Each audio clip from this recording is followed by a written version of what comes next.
menyatakan 9, ada yang menyatakan 11. Tapi malam ini kita cuma sebut 3 sahaja daripada apa yang pernah disusunkan dan dinyatakan oleh Al-Imam At-Tirmizi radhiyallahu ta'ala anhu dalam beberapa hadis baginda Rasulullah sallallahu alaihi wasallam dalam kitab Syama'il Muhammadiyah. Sebelum itu, bagi pemahaman kita bersama, pada setiap barang-barang yang dimiliki oleh baginda Rasulullah sallallahu alaihi wasallam, Nabi suka untuk meletakkan nama. Nama itu yang bagi adalah Rasulullah. Baju Nabi ada nama, kenderaan Nabi ada nama, unta Nabi diberikan nama Al-Qasra, himar Nabi diberikan nama Ya'fur, bagal Nabi diberikan nama Dundun. Termasuklah topi besi, baju besi Nabi yang dalam riwayat kata Nabi ada 7 baju besi, termasuk topi besi, termasuk pedang yang dibawa dalam peperangan baginda Nabi sallallahu alaihi wasallam. Peperangan ini pula terbahagi kepada 2. Dalam bahasa Arab disebut dengan ghazwah, satu lagi dengan sariyah. Bezanya antara kedua-duanya adalah ghazwah diketuai oleh Rasulullah, sariyah diutuskan para sahabat. Nabi tak ada. Nabi cuma merangka, merancang dan mengatur pergerakan para sahabat radhiyallahu ta'ala anhum ajma'in wa arda yang dinamakan sebagai sariyah. Adapun peperangan yang Nabi pimpin disebut dengan ghazwah. Dan satu-satunya ghazwah yang Nabi pimpin tetapi Nabi tak ada kat medan perang, iaitu ghazwah Mu'tah. Nabi dekat Madinah memberikan arahan kepada para tentera yang berada dekat Mu'tah di Karak, Jordan. Jaraknya jauh, tapi mukjizat yang berlaku pada waktu itu sehingga membolehkan para sahabat radhiyallahu ta'ala anhum ajma'in wa arda seolah-olah mendengar lintas langsung peperangan daripada Nabi yang menyampaikan arahan, menggerakkan ketenteraan dan juga mengkhabarkan siapa dia daripada kalangan para sahabat radhiyallahu ta'ala anhum ajma'in yang gugur syahid dalam peperangan Mu'tah tersebut. Adapun yang lain semuanya ghazwah Nabi ada. Ghazwah Mu'tah sahaja, itu special dan istimewa, dan termasuklah juga Nabi tak pernah sebut 3 orang. Biasa Nabi sebut seorang untuk memimpin ketenteraan, tapi dalam perang Mu'tah Nabi sebut 3. Sayyidina Zaid bin Harithah, Sayyidina Ja'far bin Abi Talib, dan Sayyidina Abdullah bin Rawahah. 3-tiganya syahid, yang kemudian mereka para sahabat melantik orang yang menggantikan untuk memimpin ketenteraan, iaitu Sayyidina Khalid Al-Walid radhiyallahu ta'ala. Pedang pertama yang kita nak sebutkan pada malam ini yang dinamakan sebagai Al-Ma'thur. Pedang ini merupakan warisan daripada ayahanda baginda Rasulullah sallallahu alaihi wasallam, iaitu Sayyidina Abdullah bin Abdul Muttalib. Pedang ini dalam riwayat Nabi menggunakan pada berlakunya peperangan Fujjar. Ada ulama sebut dengan peperangan Fujjar. Pada awal-awal Nabi berada di kota suci Makkah Al-Mukarramah.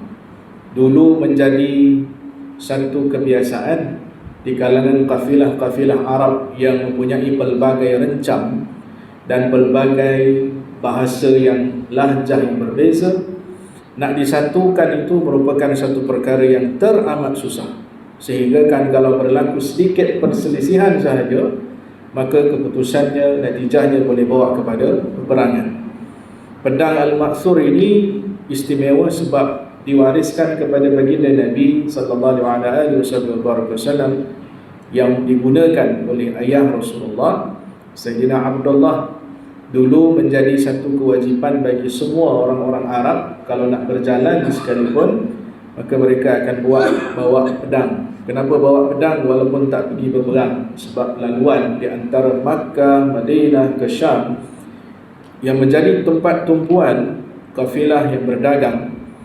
Dan disitulah juga laluan-laluan yang sangat berisiko, adanya perompak, penyamun. Jadi kebiasaan orang Arab ni bawa pedang. Itu bukan pedang perang, yang itu pedang musafir. Yang kedua, pedang Nabi yang sangat dekat di hati Nabi namanya adalah Zulfiqar. Zulfiqar ni dalam riwayat boleh dikatakan Nabi tak pernah tinggalkan semenjak Nabi pakai dan Nabi guna. Dinamakan Zulfiqar sebab pedang ni melengkung. Al-Fiqar iaitu bentuk tulang belakang. Al-Faqar ni tulang belakang. Dinamakan Zulfiqar, pedang Rasulullah ni berbentuk seperti tulang belakang. Di hujung pedang itu dia muncung dua. Dia terbelah ada dua cabang pedang ini. Pedang ini sangat dekat di hati baginda Rasulullah sallallahu alaihi wasallam sehingga kan digunakan selepas itu oleh Sayyidina Ali bin Abi Thalib radhiyallahu ta'ala anhu wa karramallahu wajhahu alaihi salam dalam peperangan Badar. Pedang Nabi yang namanya Zulfiqar ni berat ni, masya-Allah. Dia punya beratnya, dia punya nak pegang dia, dalam hadis dalam kitab Syama'il menyebutkan dia punya tempat pemegang nak bersambung dengan pedang itu disadur dengan perak. Ini tempat pemegang, ini mata pedang. Dekat mana perak? Dekat sini. Dekat tempat pemegang ni penyambung di antara ni pedang. Ini pemegang. Ini mata pedang. Pemegang ni tempat penyambung di sini, kata Imam Tirmizi, disadur dengan minaz zahab wal fiddah, daripada emas dan perak. Siapa yang buat pedang Rasulullah ni? Dalam hadis disebut adanya suku kabilah Bani Hanafiyin. Ini satu kafilah yang sangat seni dan mempunyai kepakaran luar biasa membentuk dan juga membuat pedang.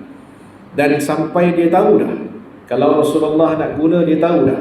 Macam kita katakan untuk mudahnya kita faham, macam ada regular customer yang senang dah, dia tak payah cerita banyak-banyak. Orang yang dah tahu dah pelanggan dia begini-begini, tahu dah cita rasa dia macam mana. Suku kabilah Bani Hanafiyin yang buatkan tangan Sayyidina Ali, menunjukkan pedang ni berat. Masa berlaku peperangan Khaybar, perisai Sayyidina Ali patah, yang kemudian diambil satu pintu, dipegang tempat pemegang pintu tu, dia pergi masuk balik dalam peperangan. Habis perang Khaybar, sahabat nak angkat alihkan pintu itu, seorang tak boleh, dua orang tak boleh, tiga orang tak boleh, 10 orang baru boleh angkat. Itu kekuatan sebelah tangan Sayyidina Ali. Jadi menunjukkan pedang Zulfiqar ni berat. Jadi Nabi beri kepada orang yang punya kekuatan, iaitu Sayyidina Ali. Agak-agaknya kalau pedang tu kita bawa ambil daripada Turki, ada dekat Museum Topkapi dekat Istanbul.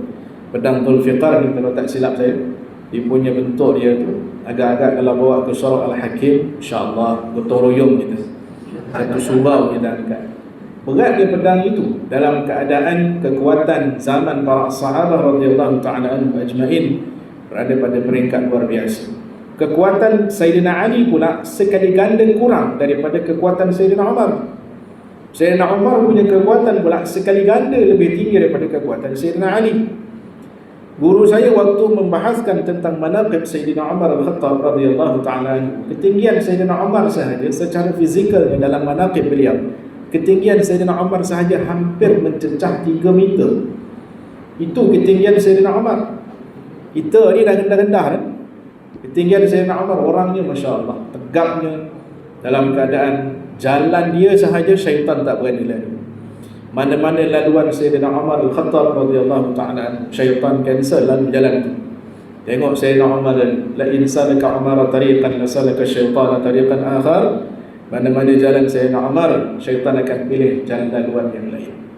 Jadi mahalnya pedang Zulfiqar ini sehingga kan berada dekat dengan baginda Nabi sallallahu alaihi wasallam. Yang ketiga namanya Al-Aun. Alif lam ain waw nun. Al-Aun yang bermaksud pertolongan. Sayyidina Uqasyah waktu berlaku dalam peperangan, tengah-tengah berperang, tiba-tiba pedangnya patah. Bila patah, datang jumpa Nabi. Dia kata, "Ya Rasulullah, tolonglah bantu saya, pedang saya patah." Nabi tengok ke kiri dan kanan. Kelengkapan perang umat Islam biasanya kurang daripada segi musuh. Dia jumlah musuh punya kelengkapan perang lengkap, daripada topi besi, perisai, baju besi sampai ke bawah. Orang Islam biasanya kurang dari segi apa? Ada yang pedang tak cukup, ada yang perisai tak cukup, binatang tunggangan pun kadang seorang kongsi 3. Itu biasa. Dalam peperangan Zatul Riqa' lagi, berjalan pula dengan selipar tu sampai cair kepanasan. Sahabat koyakkan baju, tampal dekat selipar. Kurang betul. Cuaca teramat panas sampai selipar mereka cair. Jadi waktu itu Sayyidina Uqashah mengadu dengan Rasulullah, "Ya Rasulullah, tolong saya, pedang saya patah." Nabi tengok kiri kanan, umat Islam tak cukup pedang. Jadi apa Nabi buat? Nabi nampak ada satu ranting yang kering. Nabi ambil ranting tu bagi pada Uqashah. Nabi kata, "Qatil bihadha." Nah, pergi sambung perang dengan ini. Di sini kita melihat keyakinan para sahabat radhiyallahu ta'ala anhum ajma'in wa arda kepada Rasulullah. Keyakinan mereka terhadap Nabi, keyakinan mereka terhadap kalam Nabi. Apa sahaja Nabi bagi, mereka tak pertikai dan tanpa ada ragu-ragu, menerima dengan yakin. Nabi bagi ranting. Nabi kata, "Qatil bihadha." Kita kalau pedang patah orang bagi ranting, kita kata, "Oh, pedang patah bagi ranting pula. Ni nak suruh bunuh, nak suruh berisiko lagi kan?" Tapi Sayyidina Uqashah dia dapat ranting itu daripada Rasulullah, berlari masuk dalam medan perang. Pada waktu itu fatahawal as-saif. Ranting itu bertukar menjadi pedang. Tiba-tiba dia masuk dalam peperangan, dia hayunkan pedang itu, berlaganya pedang. Pada pengamatan tak timbul soal, dia kata, ranting ni macam mana nak lawan dengan pedang? Tapi bila dia hayunkan, seolah-olah bunyi besi yang bertembung antara bilah pedang dengan bilah pedang. Al-aun, ranting yang bertukar menjadi pedang. Ulama sampai bahaskan perkara ini, adakah satu perkara yang pelik? Jawapannya tidak, sebab di zaman Nabi Musa tongkat boleh bertukar menjadi ular. Tongkat boleh bertukar menjadi ular. Kalau Allah nyatakan kun, jadilah dia. Kun fayakun, jadilah dia dengan izin Allah. Kalau kita tengok proses tak pelik, buah anggur, jus anggur yang direndam lama kelamaan jadi apa? Jadi arak. Daripada halal menjadi haram.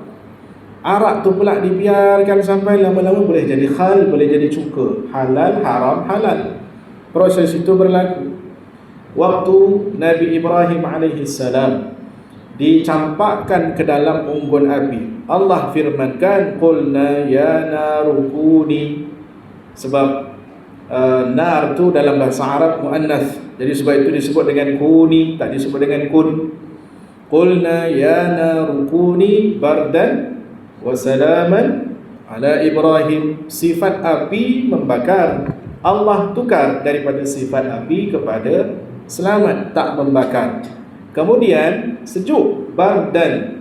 Bardan ni pula kata ulama, satu, Allah hilangkan sifat api yang membakar. Yang kedua, bardan jadinya sejuk. Ada tak sejuk bawa mudarat? Ada. Sejuk yang sampai menyebabkan menggigil bawa mudarat. Sebab itu Allah sebutkan perkataan, bukan sahaja api tak membakar, sejuknya bardan. Ada satu lagi perkataan di belakang. Apa dia? Wasalaman, dan sejahtera. Api itu tak membakar dan sejuk pula yang tidak bawa mudarat kepada Nabi Ibrahim. Ala siapa? Qulna ya naru kuni bardan wa salaman ala Ibrahim. Ke atas Nabi Ibrahim alaihi wassalatu wassalam. Jadi bila Nabi bagi ranting kepada para sahabat untuk pergi masuk medan perang, fatahawal as-saif, bertukarnya ranting menjadi pedang, bukan satu perkara yang pelik. Dan itu berlaku dengan asbab mu'jizat Nabi sallallahu alaihi wasallam yang pada waktu itu menjadi salah satu senjata yang diberikan pertolongan oleh Allah. Sahabat minta tolong dengan Nabi, Nabi mendoakan, kemudian Allah bagi pertolongan. Sebab itu pedang itu dinamakan dengan Al-Aun, dengan beberapa sudut yang datangnya pertolongan.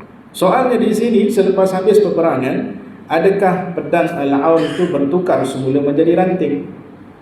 Dah habis perang, tiba-tiba tukar balik menjadi ranting? Soalan Cipu Mas. Dia dah pergi perang dengan ranting itu, tukar menjadi pedang. Adakah selepas perang, dia bertukar menjadi ranting semula, ataupun dia kekal menjadi pedang? 5 saat daripada sekarang. Jawapannya tak bertukar. Sampai bila-bila pun tak bertukar. Dengan asbab pedang itu setelah habis peperangan, Nabi itu bagi nama. Nabi itu bagi nama dengan pedang itu Al-Aun. Antara 10 ke riwayat menyatakan 9 ke ada menyatakan 11 ke, 2 pedang ini, iaitu pedang Zulfiqar dan juga pedang Al-Aun, merupakan pedang yang paling hebat berbanding pedang-pedang Rasulullah yang lain. Sekalipun kadang-kadang Nabi dihadiahkan oleh beberapa orang pembesar. Sebab biasa kalau Nabi pergi pegang, kelengkapan Nabi mesti daripada atas. Topi besi, baju besi, pedang, perisai. Baju besi Nabi ada berapa? Ada 7. Satu-satunya perang yang Nabi pakai baju besi 2 lapis masa perang Uhud. Perang Uhud, ulama kata baju besi yang Rasulullah pakai masa perang Uhud sebanyak 2 lapis itu dengan tujuan Nabi ambil sebab untuk bergantung kepada yang memberi sebab. Nabi kan, kalau ikutkan kata ulama, kenapa Rasulullah sampai pakai baju besi? Kenapa bawa pedang? Kan Nabi itu dikurniakan pertolongan oleh Allah. Nabi ajar kepada para sahabat mengambil sebab, bukan untuk bergantung kepada sebab. Pakai baju besi itu ambil sebab, mengambil sebab untuk bergantung kepada siapa? Kepada yang memberi sebab, iaitu Allah. Mengambil usaha dengan pakai baju besi, bukan selapis, 2 lapis. 2 lapis. Ulama kata baju besi Nabi ni beratnya saja hampir 100 kilo. Berat baju besi Nabi tu masa perang Uhud. Kalau kita pakai bukan pergi perang, lebah atas muka bumi, bukan boleh pergi perang. Datang dengan pedang tadi dengan baju besi, memang tak bangun lah kita. Sebab itu bukan pergi perang. Ini kekuatan waktu dulu dalam keadaan hebatnya. Kan pernah diceritakan waktu dinilai kekuatan tangan daripada Rasulullah sampai kepada 4 khalifah. Waktu Nabi tombangkan Rukanah, ahli gusti yang sangat hebat, orangnya besar. Nabi kalau berdiri dengan dia separas dada je, tinggi lah. Rukanah ni tinggi. Dia ahli gusti yang sangat hebat. Rekod pertemuan, siapa jumpa Rukanah 2, KO, yang kedua meninggal. Tu je. Siapa lawan dengan dia. Kan satu ketika dalam riwayat Imam Al-Baihaqi sebutkan kisah ini dalam Al-Mu'jizatul Bahirah fi Dalailin Nubuwah, tanda-tanda kenabian Rasulullah, mukjizat Allah berikan. Bila Nabi tersilap jalan, terserempak dengan Rukanah, Rukanah blok terus jalan. Dia kata, ya Muhammad, kau takkan boleh keluar daripada jalan ini melainkan kita berlawan dulu. Nabi tak mau, tapi dipaksa juga oleh Rukanah. Dia kata, engkau doa dengan Tuhan kau, aku doa dengan Tuhan aku. Jadi disuruh Nabi pusing, Nabi pun pusing. Jadi masing-masing membelakangkan. Nabi pusing ke sana, dia pusing ke sana. Nabi mengangkat tangan berdoa kepada Allah, ya Allah, bantulah aku menghadapi musuhmu ini. Lepas itu kan dipusing semula. Kata Rukanah, action pula waktu itu je. Dia kata, idrib alayya. Macam tu. Kata dia, engkau pukul aku dulu. Nabi kata, tak mau, mari kita lawan sama-sama. Tak, kata dia, kau pukul aku dulu. Nabi tanya lagi sekali, betul ke kau nak suruh aku pukul kau dulu? Silakan saja. Kan kata Rasulullah, fatatmin, aku menggenggam tangan aku dan aku menghayunkan daripada genggaman ini separas bahu.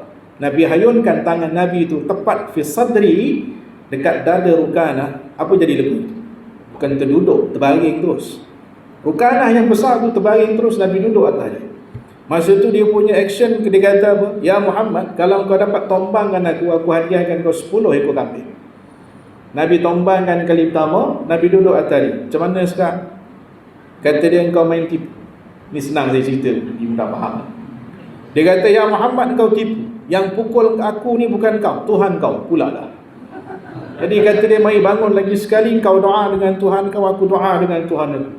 Pusingan kedua, sama juga, baring juga. Pusingan ketiga, sama terbaring. Nabi kata, cukup dah. Cukup dah. Jadi lepas itu dia kata, Nabi kata, mau tak aku tunjukkan kepada kamu satu isyarat menunjukkan aku dan menunjukkan aku ni seorang Nabi dan penyaksian kamu sebagai syahadat yang akan membawa kamu beriman kepada Allah. Kata Rukanah, siapa nak jadi saksi? Nabi kata, tilka syajarah. Nabi nampak ada 2 pokok. Nabi panggil pokok tu macam panggil orang. Bil isyarah, Nabi panggil begini. Dengan izin Allah, pokok tu tercabut, akar-akarnya berjalan. Berjalan pokok tu. Nabi tak bergerak, Rukanah tak bergerak. Ni yang boleh buat Nabi je, kita tak ada ni. Mukjizat berlaku. Pokok tu berjalan dengan akar-akarnya sekali sehingga dua pokok berada di tengah-tengah. Rasulullah di sini, Rukanah di sebelah. Kata Nabi, pokok ini akan menjadi saksi atas penyaksian kamu, syahadah kamu kepada Allah. Sekalipun pada waktu itu Rukanah dah diperlihatkan, tapi tetap tak beriman juga. Lepas Rasulullah balik, terserempak dengan Sayyidina Abu Bakar. Sayyidatina Aisyah waktu itu minta ayahnya merangkap sahabat Nabi Sayyidina Abu Bakar, tolong cari Rasulullah di mana, tak tahu Nabi ke mana. Jadi bila Nabi balik, jumpa dengan Sayyidina Abu Bakar As-Siddiq radhiyallahu ta'ala anhu. Sayyidina Abu Bakar tanya, "Ya Rasulullah, kamu daripada mana?" Nabi kata, "Aku balik daripada jumpa Rukanah." Dengar nama jumpa Rukanah, Sayyidina Abu Bakar pegang tu badan Nabi. Okey ni, okey tengok jumpa Rukanah. Sebab pada fikiran orang waktu itu, jumpa Rukanah mesti kena pukul. Tapi kali ni terbalik, Nabi pula yang pukul dia.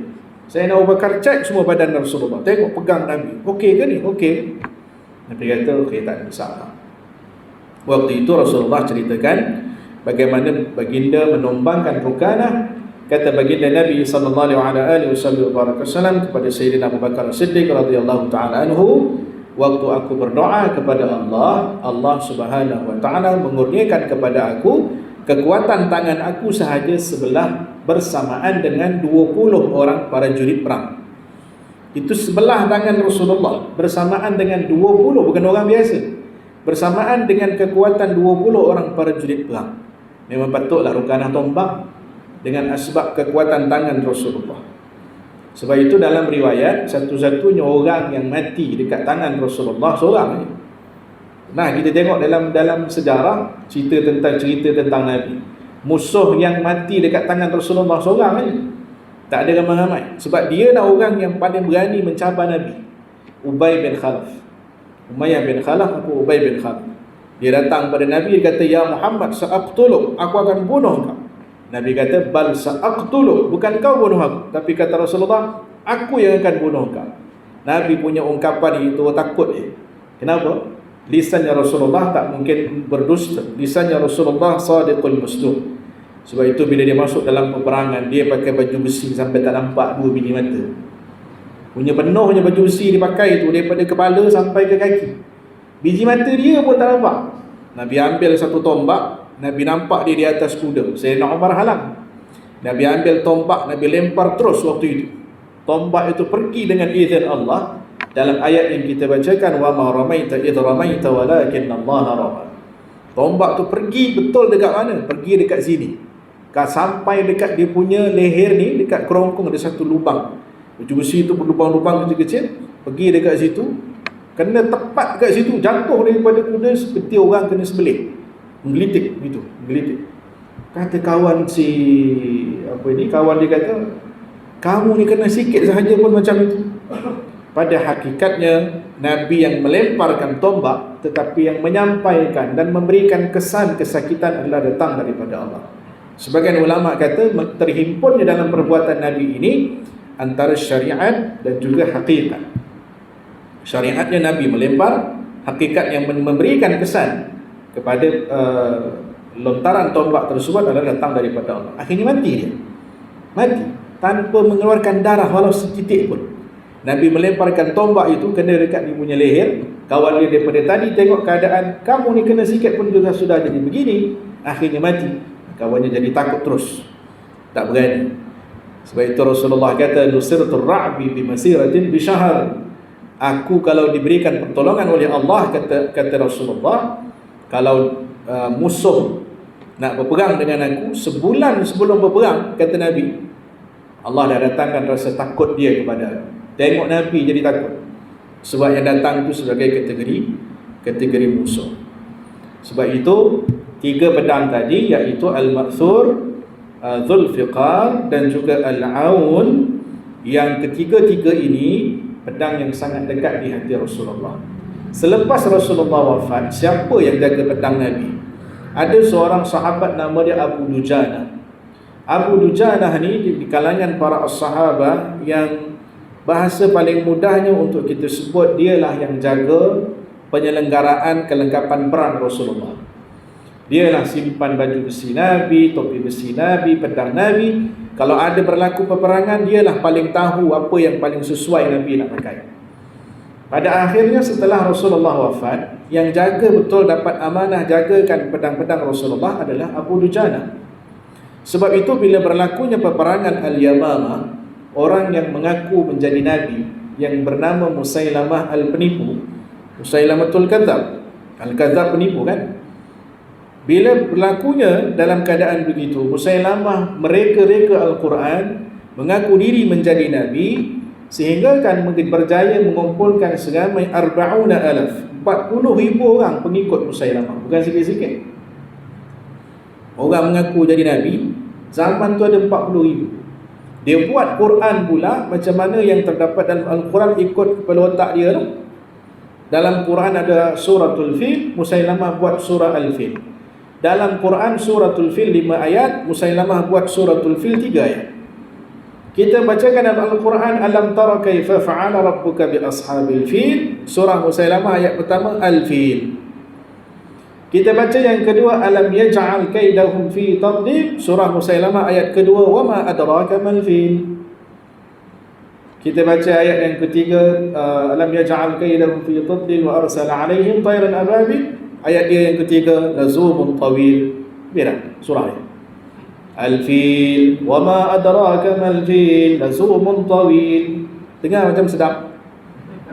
Musailamah. Maksudnya apa? Musailamah buat surah Al-Fil, gajah. Wa ma adraka mal fil, tidak ada seorang pun daripada kalangan kamu yang tahu tentang gajah. Lazumun tawil, belalai dia panjang. Astagfirullah. Ni kerja Musailamah. Pun begitu, pengikut dia sampai 40,000. Bayangkan 40,000 orang. Dalam Al-Quran ada surah bercerita tentang dengusan nafas kuda dalam peperangan, dalam wal'adiyati dharha, falmuriyati qadha, falmughirati subha.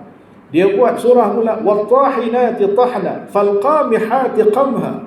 Kacang demi kacang dan kacang. Ni kerja Musailamah. Begitu waktu Sayyidina Abu Bakar tangkap seorang pengikut Musailamah, Sayyidina Abu Bakar tanya. Dalam kitab Hayatus Sahabah disebutkan, Sayyidina Abu Bakar tanya, kamu tahu Musailamah tu tak betul? Tahu.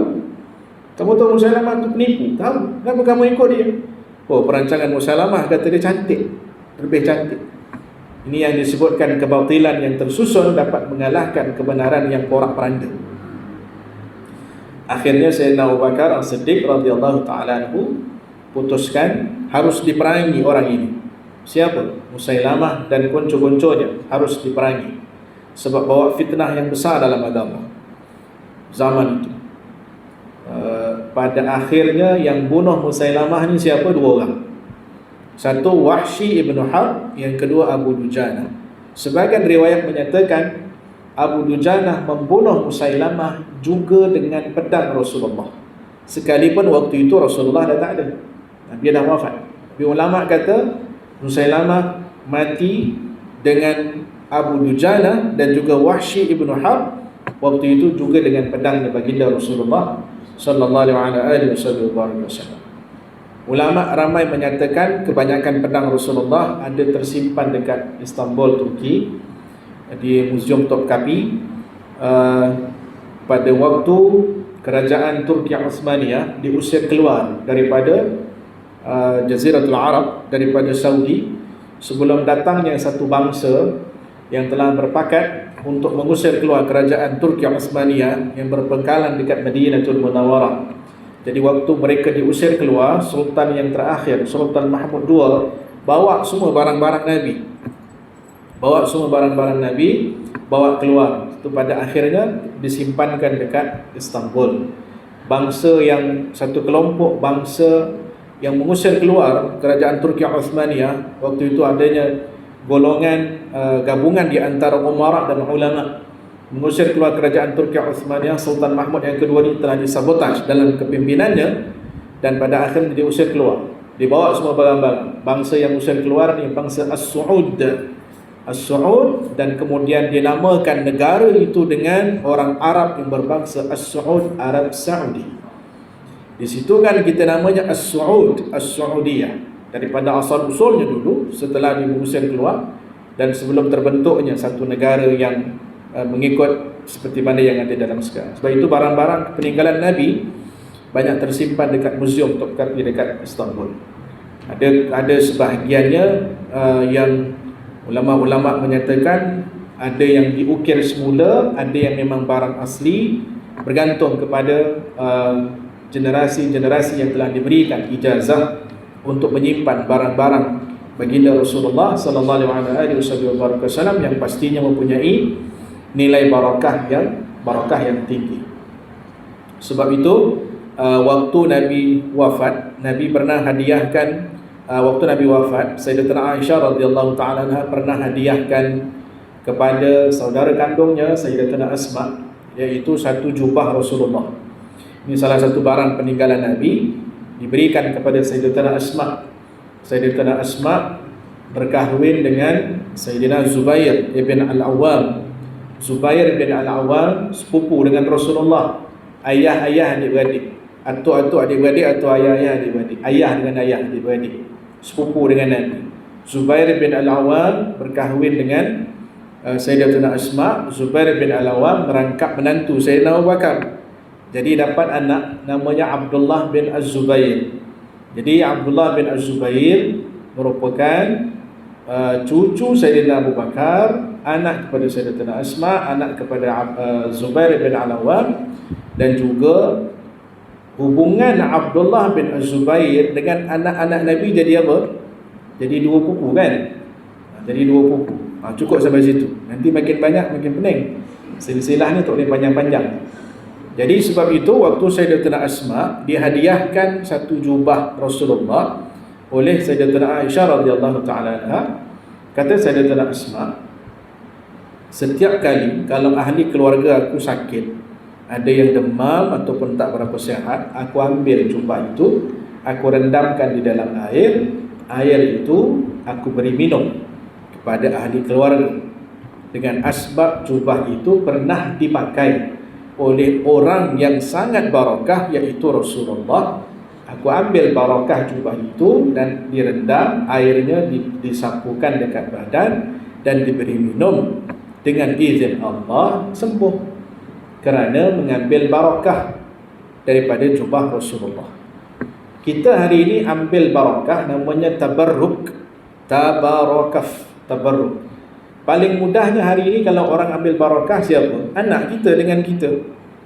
Dengan apa? Salam cium tangan kita, kan namanya barakah. Mengambil barakah daripada kedua orang tua. Dengan asbab sedemikian. Sebelum zaman Rasulullah lagi, waktu Talut menentang Jalut, pada akhir juzuk yang kedua dalam surah Al-Baqarah, ketika Allah menceritakan tentang Talut yang dipertikaikan perlantikannya, orang-orang kampung kata, kenapa dia pula dilantik sebagai kepimpinan ketenteraan? Dia ni kan orang biasa, dia cuma petani. Waktu itu orang pertikai perlantikan Talut. Walhal Nabi Daud ada, tapi Allah melantik Talut untuk memimpin tentera menentang Jalut. Jalut ni jahat sungguh, orangnya seperti gergasi. Jalut ni orangnya besar-besar. Talut ni Allah sebutkan, qala inna Allah astafahu alaikum wa zadahu bastatan fil ilmi wal jism. Daripada fizikal dia, ilmu dia. Tapi tengok, waktu dia berperang dengan dibantu oleh Nabi Daud menentang Jalut, dia bawa satu peti. Dalam peti itu adanya tongkat Nabi Musa, ada serpihan baju Nabi Harun, ada serpihan batu di zaman Nabi Musa. 3 barang. Dan peti itu disebut dalam Al-Quran dengan namanya tabut. Tabut. Dalam tabut tu, dalam peti itu, tongkat Nabi Musa, baju Nabi Harun, ada serpihan batu. Talut dibantu Daud menentang Jalut, bawa tabut. Kan akhirnya menang. Menang kan pada akhirnya. Jadi ulama sampai bahaskan, kenapa dia bawa peti itu? Tak boleh ke dia pergi perang saja? Boleh, tak ada masalah. Tapi asbab mengambil barakah, kerana tongkat itu pernah dipakai oleh seorang Nabi, baju itu pernah dipakai oleh seorang Nabi, iaitu Nabi Harun, dan juga batu itu pernah digunakan pada zaman Nabi Musa.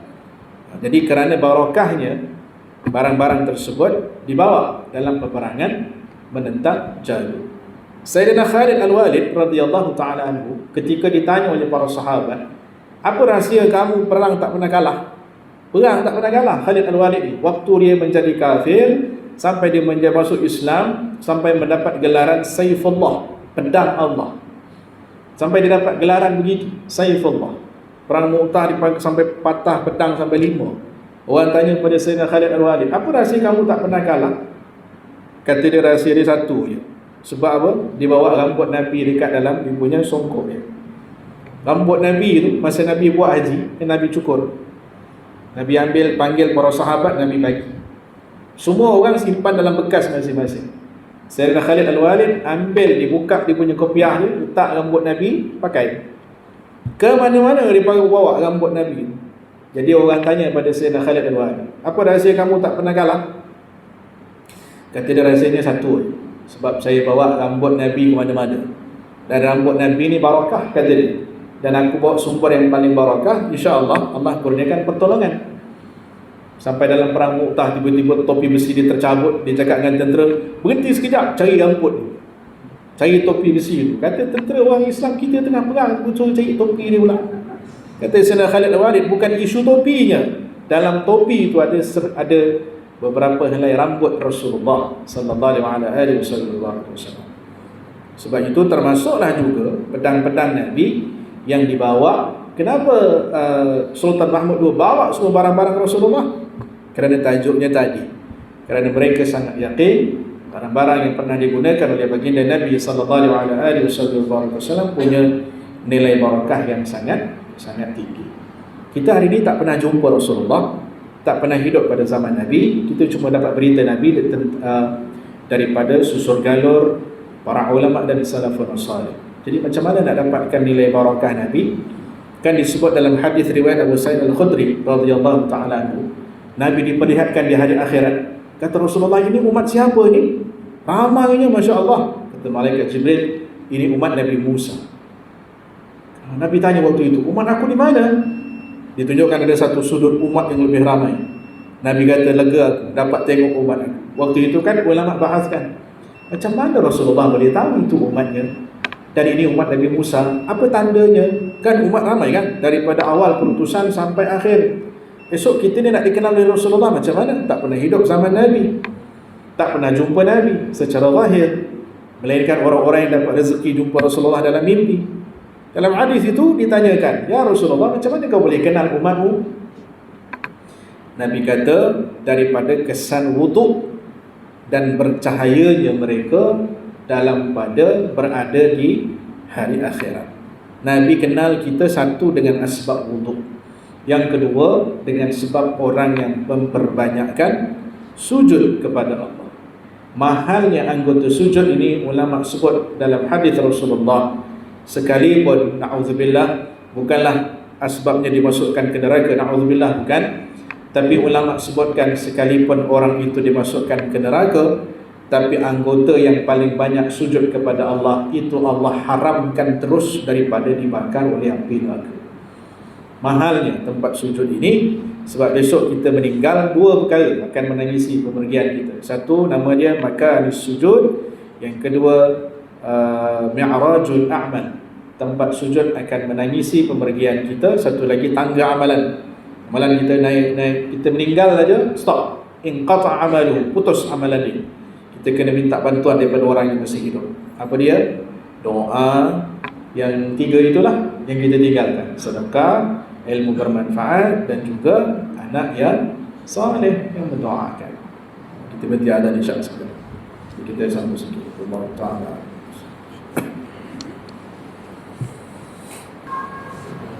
Bismillah, alhamdulillah, wassalatu wassalamu ala rasulillah wa ala alihi wa sahbihi wa man tabi'ahu wa bala.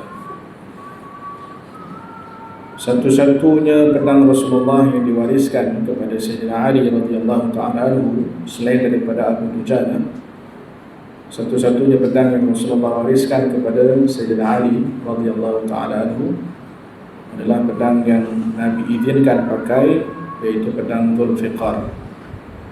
Pedang ini disimpan oleh Sayyidina Ali dalam tempoh waktu yang lama selepas Rasulullah wafat.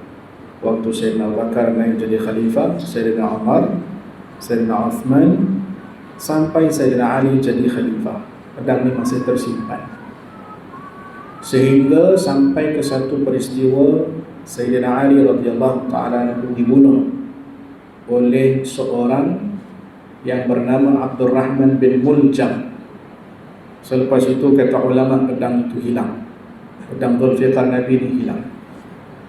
Siapa yang bunuh Sayyidina Ali ini? Orangnya hafal Quran. Yang bunuh Sayyidina Ali ini hafal Quran, solat berjamaah 5 waktu, datang masjid setiap hari.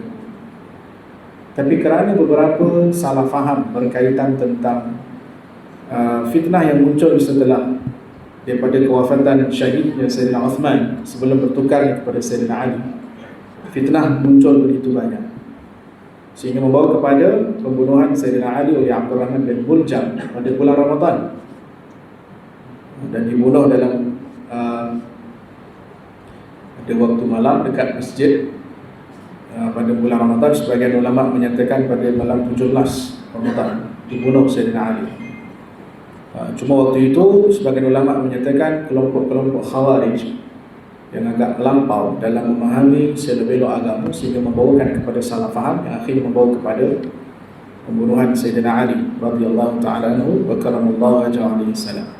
Selepas itu anak Sayyidina Hasan, Sayyidina Husain pula terbunuh dalam peristiwa Karbala. Sekarang makamnya ada 2, satu dekat Mesir, satu dekat Karbala di Iraq.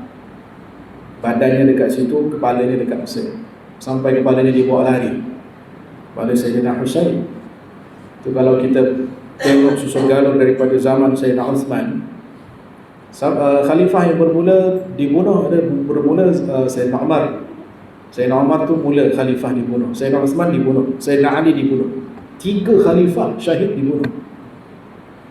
Sayyidina Umar dibunuh oleh Abu Lu'lu' al-Majusi, nak pergi sembahyang subuh dengan pisau bercabang 2. Seorang pun tak perasan dia datang, tiba-tiba keluar daripada saf, pergi pada Sayyidina Umar. Sayyidina Umar tengah berjalan nak pergi saf imam, ditusukkan pisau itu berkali-kali.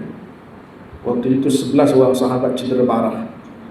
Apa yang dilakukan oleh Abu Lu'lu' al-Majusi. Sayyidina Uthman pengikut di bawah pemerintahan beliau dengan pengikut-pengikut Sayyidina Ali yang tidak sabar untuk mengambil alih tampuk pemerintahan, akhirnya membawa kepada syahidnya Sayyidina Uthman dan juga kesyahidan Sayyidina Ali. Akhirnya pedang itu hilang selepas Sayyidina Ali radhiyallahu ta'ala anhu wafat, syahid dibunuh oleh Abdurrahman bin Muljam. Sebagian ulama kata punca-punca kepada terbukanya fitnah ini adalah ketika mana bermulanya satu barang Rasulullah hilang yang diamanahkan, iaitu namanya cincin. Nabi amanahkan kepada Sayyidina Abu Bakar cincin ini sebagai penanda aras pelantikan khalifah. Sayyidina Abu Bakar pergi pada Sayyidina Umar, Sayyidina Umar pergi pada Sayyidina Uthman. Datang seorang sahabat Abdullah bin Mu'ayqib, tengok cincin itu di tangan Sayyidina Uthman, entah macam mana cincin itu jatuh dalam perigi aris berhampiran dengan Masjid Quba. Itu bermulanya fitnah ketika mana penanda kepada susur galur khalifah jatuh dalam perigi. Itulah tajuk yang akan kita bahaskan 2 minggu lagi, berkaitan tentang cincin Rasulullah sallallahu alaihi wasallam. Susur galurnya panjang, ada melibatkan pertukaran dinasti Umayyah kepada dinasti Abbasiyah, dan juga kelompok-kelompok yang melihat kerakusan dari segi kuasa dan kedudukan yang telah muncul dan membuka fitnah yang teramat besar dalam sejarah Islam.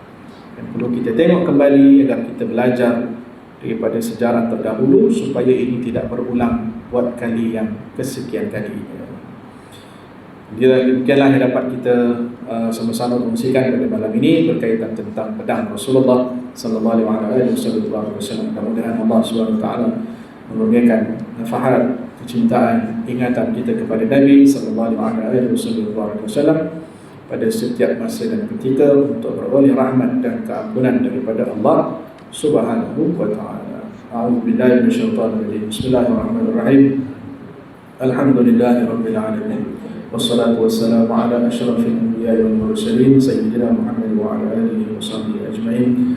اللهم اجعلنا من الذين يستمعون القول فيتبعون أحسنه. اللهم إنا نعوذ بك من علم لا ينفع، قلب لا يخشع، ونفس لا تشبع، ومن دعوة لا يستجاب لها. ربنا آتنا في الدنيا حسنة وفي الآخرة حسنة وقنا عذاب النار. وصلى الله على سيدنا محمد وعلى آله وصحبه وبارك وسلم، والحمد لله رب العالمين. تقبل الله منكم. هذا وبالله التوفيق والهداية. السلام عليكم ورحمة الله وبركاته.